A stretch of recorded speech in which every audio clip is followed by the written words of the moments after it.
back. This is Redline News Network. My name's Jet Likings. And I'm Vic Morano. Welcome to your home for supercar community news. We have an action-packed episode this week, so let's get right into it. You're going to see the brand new Bugatti Bolide.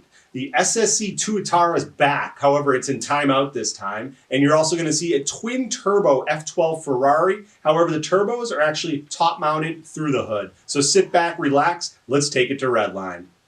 Content creators, welcome back. As a reminder, scrolling across the bottom of your screen, you'll see the content creator ticker. This will show you your previous week's likes, dislikes, how many videos you posted, and even your total subscriber count. Your videos are abbreviated with 3 or 4 letters. To check out which ones are which, check out the description below.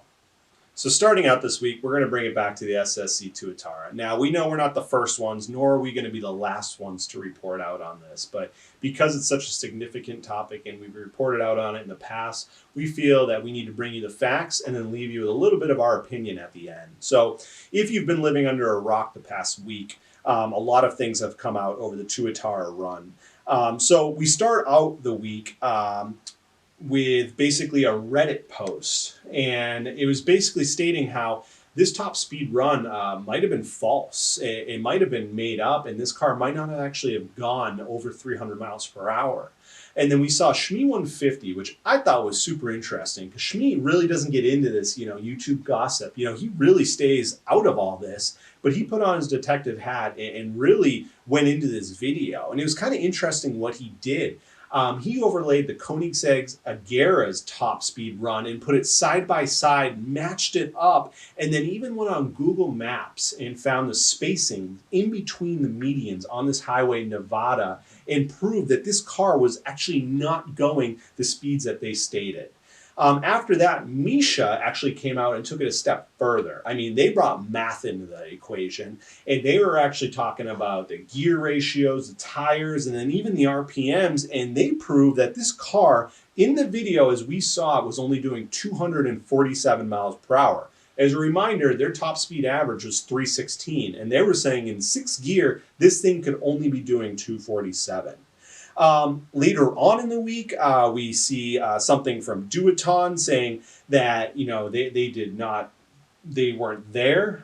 They didn't prove that this car went that fast, and they actually only used one GPS system in this. And then we leave off the week with Jared from SSC going into it, explaining that they used the incorrect overlays in the cockpit and that there was multiple videos or multiple cameras used during this top speed run, and they used the wrong footage. He also explained that the gear ratios that these YouTubers were using online were the incorrect gear ratios. And then he finishes off saying that there's going to be raw footage coming soon. Now, Vic, I really wanted to believe that this car did an average run of 316 miles per hour. I mean, what are your thoughts on this? Well, first I'm going to throw it back to SSC. On October 26th, they released a statement, quote, Duatron, a globally respected GPS data measurement manufacturer, has validated SSC North America's claim that the Tuatara hypercar had averaged a top speed run of 316 miles an hour as recorded on October 10th, 2020 near Pahrump, Nevada. That average speed was determined based on 2 runs of 301 miles an hour and 331 miles an hour, traveling in opposite directions. Soon after, Duatron clapped back at SSC with a quote, despite the information published on the website of SSC North America as well as on several related and non-related YouTube channels, Duatron did not validate any data from world record attempts or preceding tests. Nobody of Duatron's employees was present during the test drive or involved in associated preparations. I really want to give SSC the benefit of the doubt, but with all of this information in front of us, I really just don't know anymore. With the cluster getting blurred out, Shmee and all these YouTubers breaking it down frame by frame, using reference points in the road. I really don't know. I'm with you, Vic. I mean, I kept wanting to give SSC the benefit of the doubt. And I believe benefit of the doubt is the phrase of the day here at Redline. I just kept wanting to give him the benefit of the doubt. But as the week progressed, the more data that came out, it wasn't in SSC's favor. So I think I know what I think I need to see for this to be an actual top speed run. Are you thinking the same? What do you think? Yeah, I think that they're going to have to recreate it and do it one more time with the spotlight on them. And that's what's in my mind too. I mean, if this car did those speeds, I mean, 316 was the average of the two speeds. If it's done these speeds, it can do it again. I think SSC needs to pull the car out, shut down that highway, and make a couple more passes just to prove to this community that this car can actually go those speeds. Yes, no, I agree. Another huge week from Shmee 150. Obviously, he had the SSC Tuatara content. But before we get there, we start off the week with Shmee possibly buying a Lamborghini Huracan. We then get into a Brabus Rocket 900 on the 23rd. On the 25th, he looks at a McLaren Speedtail, which the thing is just sweet. On the 26th, that's when he does his investigative report into the Tuatara. I really recommend, if you're interested in all this SSC talk, to go check out that video. And then he wraps up the week with going through the Bugatti Bolide. Now, Bolide, what does that mean? Well, in French, it means extreme track car. Check this thing out. This thing is along the likes of an F1 car or an LMP1 car. This thing makes 2.5 tons of downforce. 2.5 tons of downforce. I mean, this thing has wings, bumpers. I mean, all this stuff you can change and modify to change the downforce on this car on the racetrack. This thing runs 400 millimeter slicks on the back. This thing is modeled after the Pure Sport. The thing makes 1,825 horsepower, 1,825 horsepower. It has a power to weight ratio of 1.5 to 1. Wow. Simulated speeds, now keyword is simulated because it hasn't done these speeds yet, but 0 to 62 in 2.2 seconds, 0 to 124 in 4.4 seconds, 0 to 186 in 7.4 seconds, 0 to 248 in 12.1 seconds, and then 0 to 310 miles per hour in 20.2 seconds. Unbelievable. This thing has 3D printed titanium parts, and check out this video from Shmee because he goes in to explain how this 100-gram suspension part, so 100 gram, that's about as much as your iPhone, can hold the weight of 2 Chirons. I mean, unbelievable. This little part can hold up 2 cars. I mean, this is unbelievable. The best thing about this video is they started up, and I love to hear a W16 straight pipe start up. And then he goes in to explain how this thing is always in the rev range due to it having 2 small turbos and then 2 large turbos. But unbelievable week from Shmee 150. Check them out when you get a chance. Shifting over to Stradman, Saturday, October 24th via YouTube. Strad is still looking for that perfect JDM car. He test drives a couple, starting off with the NSX with the guys at 8080. He then test drives the R35 GTR. He seems to like that one a lot more. He had an Instagram poll a few days earlier, and the GTR did end up winning. He hints at the end of this video that Mark IV Supra is still in consideration as well. Moving over to Tuesday, more bad Bugatti news. The USPS has lost his Bugatti title. He's currently working with the DMV and the USPS to get another one reissued. In order to do that, he has to have the previous 2 owners sign a notarized bill of sale, send it into the RMV, and then he will be able to get another title. If anybody's in the market for a Ferrari, he's still selling that F430 Challenge car, so hit him up. Ending his week with a little cliffhanger that in the next video, he will be revealing his brand new car. Whether that's the JDM car or a car new to him, you're just going to have to wait and see. Downshifting and moving over to DDE. Before we get to the twin-turbo Ferrari F12, let's start off their week on the 23rd. We get the first drive in the Lamborghini Aperta. And as a reminder, DDE took a brand new Lamborghini Evo rear-wheel drive and chopped the windshield and the A-pillars out of this thing. If you missed this, check out last week's episode. But they take the first drive around Canada, around town on this thing, and they explain the thing, it basically drives like a go-kart. But pretty cool. And at the end of that episode, they look at the McLaren 675 LT and say that it's still a possibility for the channel. The next day via Instagram, we see a picture of the twin turbo F12 setup. We'll get there in a minute. The following day, we get another YouTube drop of them deciding on what color to wrap the Aperta. And this is typical DDE. They're kind of leaving it up to their fans, the DDE fam, to pick out what color. They show you a couple different options. So please, if you want to have say in what color they wrap this car, head over to that episode and place your vote in the comments. And then we get to the 27th of October, and this is where we see the F12 turbo manifold done. And as a reminder, they're twin turboing the F12, but instead of stuffing the turbos in the engine bay, they're actually doing top mount, through the hood turbos. Now, I thought there'd be a little bit more content in this episode because we really haven't seen a lot of the F12 lately. I thought maybe another trip down to Texas to get some footage, but basically all we got were some pictures, which we're showing here right now. But it's so cool to see the hot side of these turbos kind of wrapping up. But as Damon says, how many horsepower is this thing going to produce? I'm pretty interested to see this project finish up.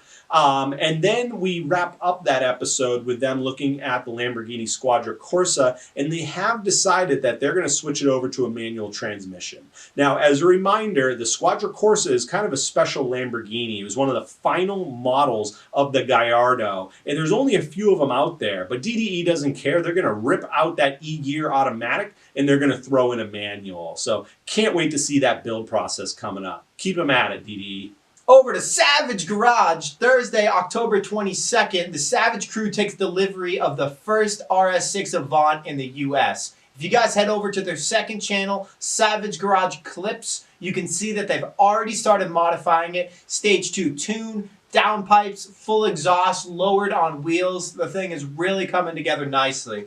Tuesday, we get another glimpse of what really happens during Gold Rush Rally, some of their shenanigans and run-ins with the cops. So go check them out. Now, the E-Crew had a fantastic week, aka Emelia Hartford's fans. We start off the week leading up to the TJ Hunt race. Emelia turns up the boost to about 6 psi. After doing that, they realize that the car is not pulling timing. So after pulling over to a friend's house, they fix the Lincoln filter box and get this thing pumping out 6 psi of boost. And then all of a sudden, the clutch starts slipping at 6 psi. However, it's still drivable, but you do notice, you can hear the clutch actually slipping. We then lead up to the next day, and it was pretty cool because we see 3 YouTubers in one place. We see Alex from Sheepy, we see TJ, and we see Emelia all under one roof. And basically, they're getting TJ's car up to spec for the race. They install a new MAF clamp. They put in a check valve. However, TJ's car keeps going into limp mode. So they somewhat do a race, but it really wasn't a race because TJ's car was really not performing. Plus, Emelia's clutches were slipping. And then it really leads up to the comments in this video bagging on Sheepy, which I don't understand because we know Sheepy can build that V10 Audi Lamborghini motor, and this LS motor to them is really research and development. And then on the 25th, this was kind of a different type of video for Emelia. She goes through the 2022 Hummer. Now, this thing is insane. If you saw Vic last week talk about it, this thing has 1,000 horsepower and 11,500 foot-pounds. Yes, please go fact check me. But I like how Emelia classifies this thing. In quotes, she says, it looks like a Mars rover. And it really does. I mean, this thing has cameras all over the place to help you when you're off-roading. Not only that, it's got windshield squirters to squirt off the cameras if they get dirty. This thing is really disruptive technology, as Emelia says, in quotes. This thing is really going to turn around the off-road community, I believe, or put it onto a different path. The other cool thing about it, going back to Emelia's Mars rover comment, is the dead pedal in this thing is actually modeled after Neil Armstrong's footprint. So just cool stuff coming out of GM here. But we see what Ford did with the Bronco. We saw what Chevy did with the Blazer. This thing is just, it's going to turn the industry around, I think, in terms of leading us into electric vehicles. Other than that, it's going to be cheaper than the Cybertruck. It's going to have 350 miles per charge, and the thing can actually crab walk, meaning all tires can turn, and this thing can almost move horizontally. So pretty cool, Emelia. Moving on to Street Speed 717 with only one video this week, Saturday, October 24th. He starts his video off by FaceTiming the winner of the Lamborghini giveaway as they're picking it up. Talking about giveaways, he's currently giving away his C5 Corvette that he taught his girl Gina how to drive stick on. We get a tour of his $1.5 million Outer Banks beach house. It has a theater room, a gaming room with a shuffleboard table, and most importantly, an elevator. I mean, that house was sweet. Now, Tavares has been kind of quiet lately, but that's most likely due to the filming of Car Trek 3, which if you missed last week's Redline video, we saw that he confirmed that Car Trek 3 will be coming out around the holidays this year. But in this week's YouTube video on the 24th, it shows him going through an abandoned jet. Now, this thing is the Dassault Falcon 900, which was $25 million brand new, and Tavares just finds this thing rotting away in the forest. Most likely it was going to be a tree house or some kind of project like that, and then the owner abandoned this thing in the middle of nowhere. Now, Tavares jokes around about LS swapping this thing and taking to the skies in style. However, it's simply just a joke, and they move on to do other things. Vinwiki, pretty busy week for them, as always. 5 videos. We start off with how scammers target exotics at auctions, the cheapest manual V12 you can buy, the top 5 valet car stories, the art of hand painting liveries, and then we end the week with the Tesla crash at Pikes Peak. Go check out Tavarish and Vinwiki. Donut Media with 4 videos this week, 10 bizarre car trends explained, the haunting history of hearses, why some slow cars feel fast, and are aftermarket headlights worth it? If any of these videos seem interesting to you, go over to Donut Media and check them out. 2 videos from Royalty Exotics this week. The one we're going to focus on is illegal parking gone wrong. Houston states that 2 of his cars were broken into over the weekend. One was a 570S where the window was smashed in an apartment complex and the center console was broken during that process. But the video actually centers in on a Corvette where both windows were smashed in at a casino parking garage. Now, it's kind of interesting because Houston states that the renters are actually responsible for this damage due to the way that the Corvette was parked. If you want to see how this Corvette was parked and the damage that was done to this vet, go check out the Royalty Exotics channel. Something interesting just to leave off on is how Houston states that Las Vegas has been reckless for the past 2 months. Is that due to the lack of visitors due to COVID? Just something to think about. Doug Demuro with 2 quality car reviews this week. On Tuesday, the 2021 Genesis G80, and on Thursday, the largely anticipated Hummer EV. Vic, another crazy week in the YouTube community. Let's hope this Tuatara stuff gets put behind us soon. If you guys are looking to keep up to speed with this SSC drama, head over to Shmee150, Misha, and subscribe to Life of Palos for a more in-depth review regarding this matter. We thank you for checking back with us this week. As always, new episodes every Friday. Like, comment, subscribe. And until next time, Keep it at Redline.